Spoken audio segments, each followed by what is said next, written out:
ما تيجي اقول لك ازاي قدرت اعمل الروبوت ده خليه شغال بالموبايل وبالذكاء الاصطناعي. يعني مثلا اجي اقول له هنا اسمك ايه. انت مال امك؟ مال امك انت؟ طبعا شغال، اقدر اقول له اي حاجه ويرد عليا. طيب اتعمل ازاي روبوت زي ده؟ لو جينا بصينا كده على الروبوت، جواه اسلاك كتير وبرد الكترونيه كتير. طيب عشان تبدا في حاجه زي كده او تعرف هي اتعملت ازاي، يعني احنا ممكن اصلا نساله ونقول له انت اتعملت ازاي، يعني نقول له كده انت اتعملت ازاي. انت مال شكلك وانت مال اهلك؟ انت مالك انت؟ مش شغلتك انت خالص. لا انا هعلمك بقى احنا عملنا ده ازاي، يعني هو مش راضي يقول لك، انا هقول لك بقى. طيب عشان تعمل حاجه زي كده اول حاجه هتحتاجها حاجه اسمها المايكرو كنترولر اللي انت هتبرمجها وتقول له يقول لك ايه لما تقول له انت ايه. طبعا هنحتاج بوردة مايكرو كنترول. في حاجه زي دي اسمها الاردوينو. ده الاردوينو الميجا، في منه الاونو وفي منه النانو، بيفرق في الحجم والسعر طبعا والامكانيات. طيب في مايكرو كنترولرز تاني، في حاجه زي الاي اس بي. دي الاي اس بي 32، في منها الاي اس بي 8266، دي الاي اس بي ال 12، ودي الاي اس بي ال 01. طبعا تقدر تعمله باي واحده من دول وفي غيرهم كتير. ده الكمبيوتر اللي هيشغل لك الروبوت. طيب هنحتاج ايه تاني؟ هنحتاج السماعه. سماعه عاديه خالص من اي صب، او ممكن تشتريها جديده من محلات الالكترونيات.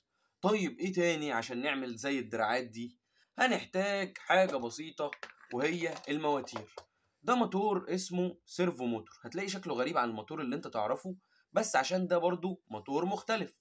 ده مش موتور بيفضل يلف زي الموتور العادي، لا، ده بيلف من زاوية صفر اللي هي هنا لزاوية 180 اللي هي هنا، بس كده. يعني انا باجي هنا في البوردة بقول له اقف على زاوية مثلا 90، هيقف كده بس، ما بيفضلش بقى يلف زي الموتور التاني. فانا هنا في الدراع واقف على زاوية صفر، بقول له اقف على زاوية 90 لما اقول لك الامر الفلاني، ويفضل بقى يتحرك ويتفاعل معايا.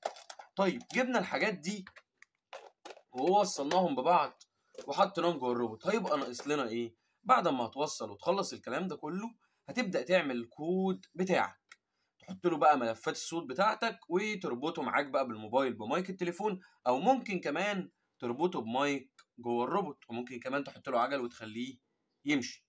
طيب في حاجات تانية ممكن اضيفها للروبوت، في حاجات كتيرة حسب الروبوت بتاعك. انا عشان الروبوت ده صغير فعامله يا دوت بيتكلم وبيحرك دراعاته، ممكن اخليه يمشي بعدين.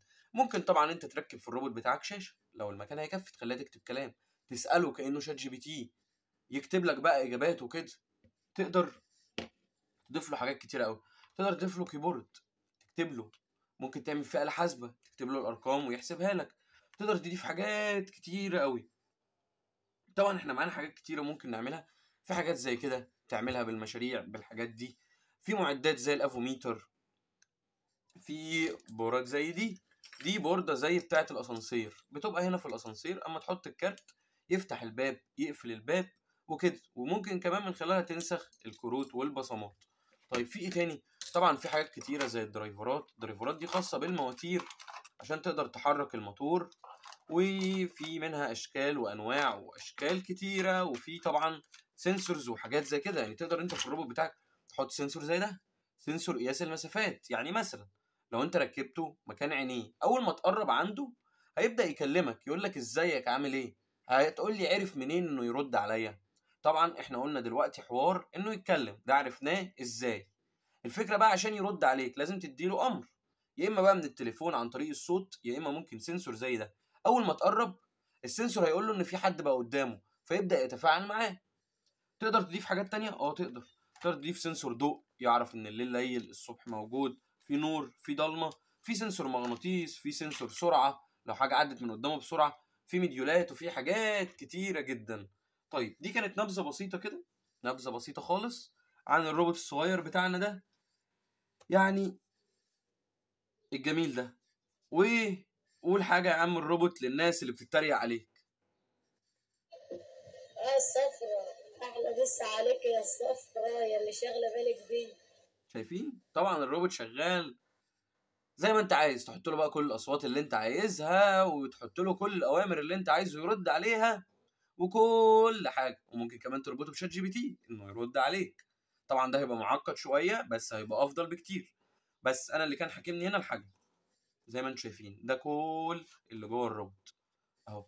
المواتير اهي زي ما انتم شايفين، والسماعه، ودي البوردات بتاعته. ده المايكرو كنترولر زي ما احنا قلنا، ده مديول الصوت، جواه كارت ميموري حاطط فيه الاصوات، والباقي دي اسلاك التوصيل. بروح قافله كده، وبكده يكون شكل الروبوت بتاعنا. هتقولي طب انا ما قفلتوش ليه من تحت؟ عشان لو ضفت له البطاريه جوه، او خليته ليه رجلين وبيمشي بس كده. لو عايز تستفسر عن اي حاجه من اللي احنا شرحناها دي كلها، الدرايفرات او المديولات دي او المديولات دي، يعني طبعا في حاجات كتيره ومنزلين فيديو شرح الحاجات دي برضو، استفسر وانا هنزل فيديو خاص بالحاجه اللي هلاقي الناس طالباها.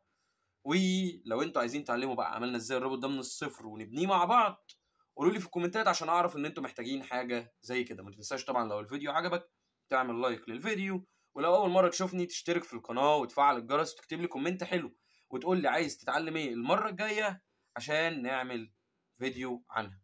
سلام.